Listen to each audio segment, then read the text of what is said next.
তোমার আশেপাশে দেখবে অনেক মানুষ আছে যারা দু নৌকায় পা দিয়ে চলে, এর কথা নিয়ে ওর কাছে, ওর কথা নিয়ে এর কাছে বলে নিজেই সাধু হতে থাকে।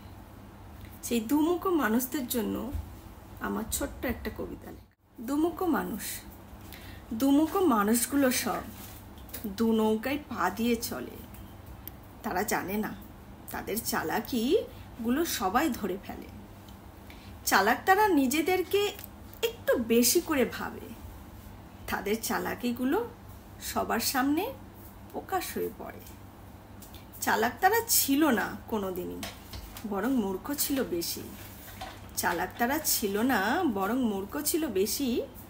দু নৌকায় পা দিয়ে চলা যায় না যে বেশি দিন। দুমুখো মানুষগুলো সব কথা চালাচালি করে, এর কথাগুলো নিয়ে অন্যের কাছে যে বেশি করে বলে। কথাগুলো বলে তারা সবার সামনে নিজেকে ছোট যে করে, নিজেদের মুখোশ তারাই নিজেরাই টেনে খোলে।